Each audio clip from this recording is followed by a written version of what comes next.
We're back. All right. Trey Cashin, and again, Stephanie's here. Yay. all right. And she had some braces put on. Is that for Publica? Yeah. So public. No, I guess it can't private. But anyway, so I'm going to talk a little bit, but she's always much better at asking questions than I am. But anyway, it's not because I'm trying to steal the show or anything. But most importantly, we're here with, goodness gracious, the Mordecaitis and Rose Schmitz and Julia and Bronius Mordecaitis. They're representing the Focolare Movement here in town. And I always like to start off with, well, what the heck is the Focolare Movement? So if you can just maybe just give us what it is, whoever. Well, the Focolare Movement came to College Station about 20 years ago, but it has actually had its roots in Italy 70 years ago in 1943. It's an Italian word that stands for family fireside, and the whole history of it kind of backs up what that family fireside would mean. So if you want me to tell you about that, I'll be happy absolutely. to do that. I mean, so as this goes, we've got like 30 minutes, and when it comes, we'll do it. But I want to make sure that y'all get to talk about. We'll ask questions if you don't, but I'll make sure that y'all get in everything that you would like to talk about. But certainly, so that people have an understanding of what it is, and so if you could explain the fireside. Well, so what happened was in 1943 there was it was the Second World War, and in Italy there was the bombings were going on, and there was this group of really teenage girls, and they realized that that as they ran to the bomb shelters and they realized that death was probably on their doorstep at any time, that they desired greatly to please God. And if their life was going to be short, how could they do that best? So they turned to each other and they turned to the gospel. And they said, they read in the gospel that the best way to love God is to do his will. And so they said, well, how do we know what his will is? And so they read there that this is my commandment, love one another as I have loved you, as I have loved you. That as meant a big difference to them. How did he love us? He loved us ready to die for us. Right. So then they said, the bombings are going on around us. We could die any moment. So let us, instead of being fearful for our lives, let us try to really please God. If we're about to meet him, what would be the best way that we could love him, to show him? So they said, okay, I'm ready to die for you. I'm ready to die for you. I for you. I for you. And so then as every time they ran to the shelters, they stopped and saw their neighbor. And they said, the commandments was love God as yourself, love God first and then love your neighbor. So they saw their neighbors, like a mother with 5 children running to the bomb shelters, hard to get there. So instead of thinking of themselves, they said, we want to go help that neighbor. And even if we die, we're going to do it helping someone, loving our neighbor. The little elderly lady trying to go over the rubble, trying to get to that bomb shelter. They stopped. And so this demonstration of love beyond fear was conversional. People started seeing them do this, and they said, we can do that too. The fireside comes in that what happened is those girls ended up, because of all the bombings and the homes were destroyed, they came to one apartment and started to live together there. And so they still had this desire to love their neighbor fully, even to death. So they would run out during the day and see what the needs were. And they would bring food to people. They would assist in any way that they could. And at the end of the day, they would come back to that little apartment in front of that fireside, and they would share, this is what we did today. This is how I really tried to love today. And what they found is in that coming to that fireside, in that sharing, in that open, free sharing, that, in their words, they would say that an invisible brother would come and be among us. And they felt him tangibly.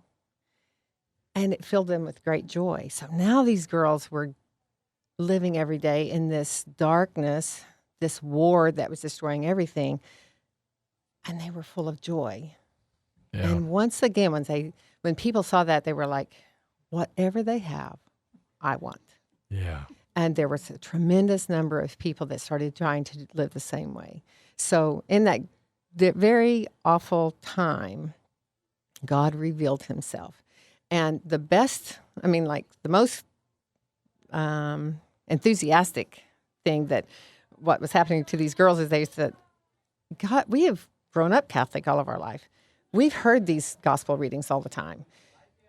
But all of a sudden, now whenever we try to live this is not a God from far, far away. Right. This is a God that's alive, and he's interacting with us in our lives. So they read, give and things I will give back to you. So somebody knocked on the door. They had one egg for supper between the 4 or 5 girls that were there. One egg. Somebody knocked on the door. Do you have anything to eat? Very happily, they were like, here's an egg. You can have it. And then they were happy because they could do that for Jesus in them, in their neighbor. Right. And the next time there was a knock on the door, do you need some eggs? Here's a dozen. So they were like, oh my gosh, is that by coincidence? The same thing happened. Give away 1 apple, a bushel arrives. Probably the most famous story that we share all the time is that Kiara Lubick, who is the girl that really received this special grace of this spirituality. Someone had knocked on her door and said, do you have any shoes size 12? Everything's destroyed. I don't have nothing. But walking around in the rubble barefooted was a little rough. So she was walking past the chapel and she went in and she said, Jesus, I need a pair of shoes, size 12, for you and that poor man.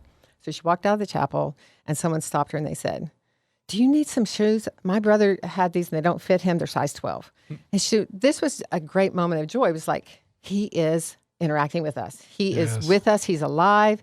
So it changed everything in their life.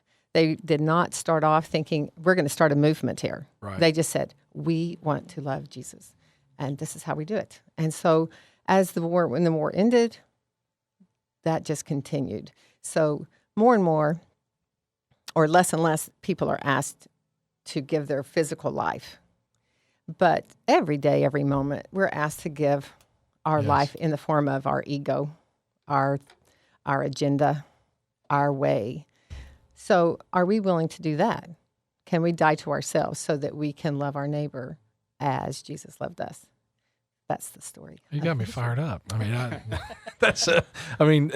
I want to let y'all talk, but I mean, that just the people take the gospel seriously for what it says, not trying to interpret it away, but take it for what it is.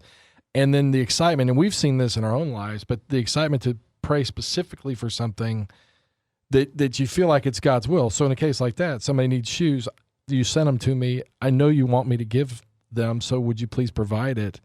When you pray in God's will, how many times Jesus does show up and deliver that? And I think that's what increases our faith and brings joy, because we've seen it in our own lives that way. It's beautiful, but I want y'all to talk. But that gets me fired up because it's a pretty neat story. So what would y'all like to add? Oh, I'm sorry. Well, this is Julia. Julia. I was introduced to the Focolare Movement by my husband, Bronius, who went on a retreat when he was about 16 years old. And I can't remember exactly how you were pulled onto it, but it made a big difference in his life. And so when we were first married, he said to me, it would mean a lot to me if we ever get the opportunity to attend one of these retreats that we go. And I was like, yeah, sure. You know, he'll forget about it, you know. And so 10 years go by, and I'm looking for something to do for our 10th anniversary. I'm like, let's go to Belize, you know, let's do something amazing. And open up the bulletin, and right there in broad view is Mariapolis Retreat. I'm like covering it up. And I'm like, so let's go online and look for some plane tickets, and I show it to him and he's like, Mariopolis retreat, do you remember? Do you remember that this is the thing that I did all those years ago and it made a difference in my life? And I was like, yes, I do, And but suddenly it became very clear that this was God's will for our 10th anniversary. It became very clear that not that there's anything wrong with going to the beach or, taking a great trip to the mountains, but that this was put under our noses at that time for a reason. And I would have been an obstacle if I had gotten in the way of that. So I didn't really go on the retreat I went with a willing heart, but I think I went with reluctance. I went kind of thinking, well, we're just doing this because I said that we would do this. And of course, God, multiplies that. Right. He multiplies your willingness, even if it's just showing up and giving your nothing. He does something with it. So that's kind of how our family got involved. Bernice has been practicing the spirituality humbly and quietly for as long as I've known him. I haven't always known what it was, but after going on the retreat and seeing it lived out, I realized, okay, this is what it looks like to live the gospel boldly. So it's not just something pretty that we have written on our wall as a decoration, but this is what we're really living. We're doing the difficult things and being bold and having courage. Yeah. So that's awesome. Brodie, you add anything or? I would like to say that you can. Yeah, you can move it up and down however you want. Make it. Rose put it really well, saying that, you could look at the spirituality, at this ideal, living this ideal of loving Christ in another as kind of a good idea. It's something you should do. It makes a nice, peaceful society. But Rose put it really well, and Christ's presence really becomes apparent when you do that. Pretty much in any situation, if you're shopping at the grocery store or collaborating online, and you've got people on the other side of the world, as long as you can always remember that Christ is in that person, you put this in your forefront, all the good things come from there. Yeah, that's amazing. I mean, I always, one of my things is that I've looked at, and it's really been challenging to me, and I've failed many times, but is how many times it becomes apparent people miss him. I mean, in other words, that he is there in that person that you run into and in that circumstance, and that we miss him. And it's, I always point to when he goes back to Nazareth during his thing, and they don't recognize him for who he is because he was so familiar that they're like, there's no way that's who it says. And I think that we have that same mentality towards people frequently. I've seen that guy 100 times out there begging on the street or whatever. I mean, it could be whatever, and we always make the excuse, well, that's not really him. Yet, it's been my experience that more often than not, that's exactly who God has put in your life to reveal himself to you. Mm-hmm. So anyway, so that's why I'm getting fired up, because I think there's a part of my spirituality that has been this for a while. I just didn't know that Focolare.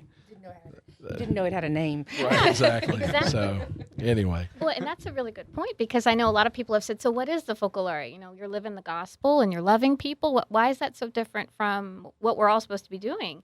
And it isn't really. I think it's just that you have an accountability there, where in an encouragement to believe that God gives you the grace to do that difficult thing. So that person in your life that you absolutely cannot stand, like God has put that person in your life for a reason, and he's given you the grace to know what to do. And I felt immediately after the retreat, and it's kind of funny, I wrote a little reflection about it, that I was just going crazy, and I was opening doors for people, and I was pulled over by a police officer right here in front of St. Mary's, in fact, on the way to Mass. Sorry, Jesus. That's right. And, he says, is there a reason why you're rushing? I'm like, yes, officer, I'm late for Mass. And he goes, my grandmother goes to St. Mary's. I'm just going to give you a warning this time. But I was quick to say, God bless you and have a nice day. And he kind of gave me this look like, nobody says that to me. No one says, God bless you, have a nice day, and right. He thought maybe I was even being a little flippant, but I just, I had just come off the retreat, and I was really trying to pay attention to the Jesus in everybody, and try to recognize him. And so I think I scared some people away, like the pizza boy came. Thank you so much for doing your job. You're just an amazing person. He's like, I'm just doing my job, ma'am. But, I just wanted to make everyone feel Christ's presence, Yes, that's right. So that's awesome. That really is. And I would just say, in this, I think everybody, regardless of their awareness of this, everybody desires God. Some of us very much are aware of that desire, but we can't find him. That was kind of how I was for me before I met the Focolare. I desired him. I wore myself out joining every organization, every activity possible that was from our church around, that anything that I would think that would please God. I really want to encounter him. And on those rare moments in my life, at a retreat or where I slowed down enough where I could encounter him, that would fill me up. But then I would miss him. So I would join more things. So that maybe this, to try to find him. And what I found is when living this spirituality where I am aware that Jesus is in each one of you, and that I am trying to love Jesus in you, that he tries to love me back. And there I've had that daily encounter that I was searching for years and years. I had a daily encounter with him. And there's more than one way to encounter Christ. There's a risen Christ, joyful, hallelujah, great Christ that yes, like I am filled up with peace and love for everyone and joy that Julia was explaining. There's another way to encounter Christ, and that's the abandoned Christ on the cross. When you encounter people that disappoint you, that betray you, that hurt you in some way. Yeah, when Jesus said, love your enemy, he showed us how. So when we encounter that Christ, it is our blessed opportunity to love him in that abandonment, in that difficulty, in that disappointment or anger or distrust or betrayal. That's our opportunity to encounter him and to love him. So either with the risen Christ or the abandoned Christ, we have 24/7 encounter opportunities with him. So, yeah, and that's the great thing about this spirituality. And again, I'm just learning about it, but I mean, it is something that I've at least attempted to live, because it's always struck me that we're always looking for the mountaintop experiences. We're always looking for that, and then we just kind of go about our daily life like, well, if I can just get through today, or just get through tomorrow, or get through this next thing that's in my way. And we miss that those are exactly maybe the cross, maybe there's the person that you're going to meet or whatever in that. And if we have the eyes of faith to recognize that, then it changes your life. Then you're not bored anymore. You're not like just living for Saturday or Sunday or, you're actually seeing it in the day to day. It's exciting. I'm this first I've learned, honestly, of it. So sometimes people say, well, what does it look like? I mean, like, okay, so besides saying I want to love everybody, so oftentimes in the Focolare, we say, what are the concrete things that we do to love people, and what happens? And so it's just some examples would be one of the people in our group had been following the Focolare for some time, and so he came home to his wife and he said, well, something happened at work today, and one of the clients is going to sue me. And the wife was aghast and a bit defensive about that. And then the husband came back and said, so I just really have been trying to think, what is the best way I can love him? That is like the exact difference. And even though the world would say you are justified in your anger, you're justified in your defensiveness, you're justified in the negative reaction, let's do it like Jesus. Yeah. So what would be the best way to love? Because it's really, and I think all of us would say, it's when we love our enemy, when the enemy expects us to hate back, to be vengeful. It's when we choose to love, it's the most conversional. So that is the hardest thing. It's never easy, but the result is the desired outcome.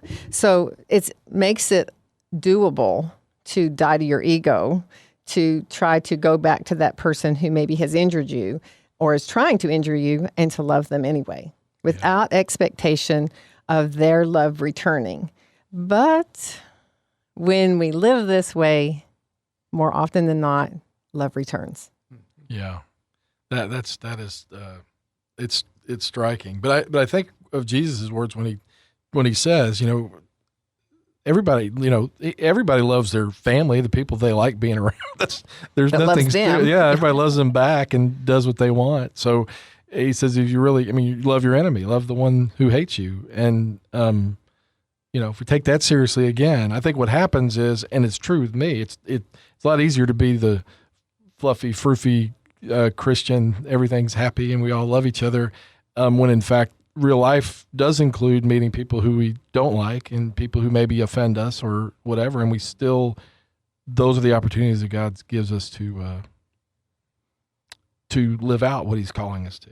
So, Trey, you mentioned the family, and I've heard your show before. Yeah. I know it's not always to love everybody in your family all the time with full joy. Yes. No, that's absolutely right. But this also works in the family as well. And in fact, I found it really helpful. I've been married 12-ish years. 12-ish. and there are times when it's certainly more convenient to not serve my wife. But when I have a time like that, if I take a step back and I really picture Christ, it's kind of weird, Joel. You picture Christ and you say, okay, well, this is not me being inconvenienced. This isn't anything. This is me loving Julia. Let's do this thing, even if it's simple as helping with the laundry or something, whatever it is. And I don't feel any worse for it. And Julia's got a load lifted off, and it works out really well. Right. And at the end of the day, we're all a little bit happier. And again, I think that's the beauty of that is that the spirituality is in the stuff that has to be done day to day anyway, as opposed to you trying to search out, looking, he's right, the opportunity's right in front of you. Right. And I think a family, again, this definitely plays into a family spirituality because most of the day is done doing the stuff that may or may not be what you'd like to be doing, but it's stuff that has to be done. Food, anyway. Yeah, we just had a meeting about this last night in our family. In fact, we didn't call it Focolare. We called it Other Eyes. That's a good one. Yes, now we have a better word for it, fancier word for it. But yeah, and that's exactly what we talked about is that, yes, we all have our tasks. We all have our duties. We all have our, chores, our jobs. But to be the best Christ that you can be is to see that the trash is overflowing and it's not your job, but you do it anyway. Mm-hmm. To see that, your sister's supposed to be unloading the dishwasher, but she's struggling studying and doing, what she needs to do. Our mom's not home yet from her new job, and you unload the dishwasher.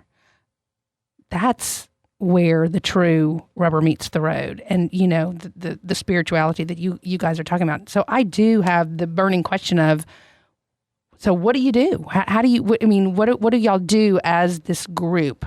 What does that look like? Meetings? How do you join? How do you become part of the movement? Well, I would say the very first thing is that you desire God, that you recognize your desire and your need for God, and that you really want to love Him. And then you live accordingly. Like, okay, so I'm choosing to love today. What happens is we meet monthly, but the meeting itself is to support the work that's done between the meetings, to support the efforts. So when we get together, we share what we call the word of life. One of the drawing things about being in the Focolare early on for me is that, remember how many things I was involved in, searching for God, and I had not another moment, not another place on my plate for another thing, but yet I searched for God. So the thing that was made it more interesting to me was that they weren't asking me to do anything more. They were just saying, of everything that you're doing, let's do it well, and let's do it with the awareness that Christ is involved here. And with that, I started realizing I can't fully love in doing 500 things. So one by one, I started taking things off my plate so that I could more fully love in those things that were the most important thing to me. And the thing that was helpful to me is that I don't have time to read a whole chapter in the Bible. And so they said, we're just reading one sentence, and we try to live that sentence concretely for 1 month. I was like, one sentence, 1 month. I got this. You're talking my language. So that became more doable for me in that frenzied time. So then when we come to our meeting, then what we do is we share, like, I had an opportunity to love this way. This is what I did. I had an opportunity to love this way, and I failed. Those failures, sharing those failures, really helped the rest of us. Like, I find myself in that same situation, and now I have the choice of loving. So it's really like a support group for living the gospel.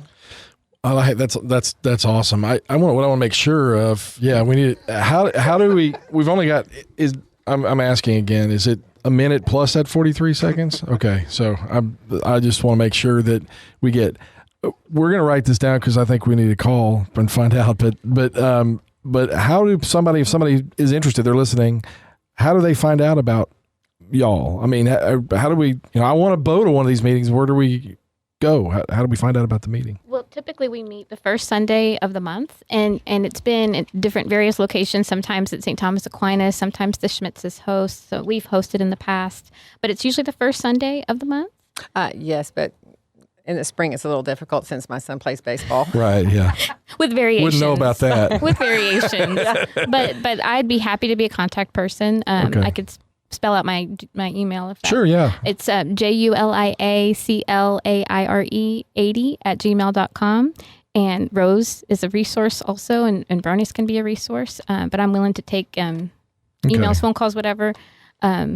And I think our biggest thing coming up is our Mariapolis retreat, which is happening July 1st through the 5th.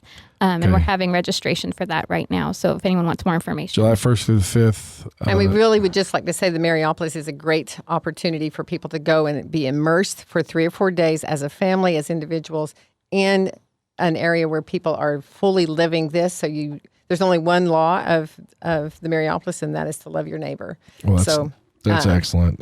I'm always amazed. I could talk another at least 30 minutes, but unfortunately the red thing is telling me it's about to be over, and it's counting down. So that is when it's all over. But thank y'all very much. Thank Please you. contact them, and God bless you. Thank you. Thanks. God bless you. Thank you, Trey. Thanks, Steph.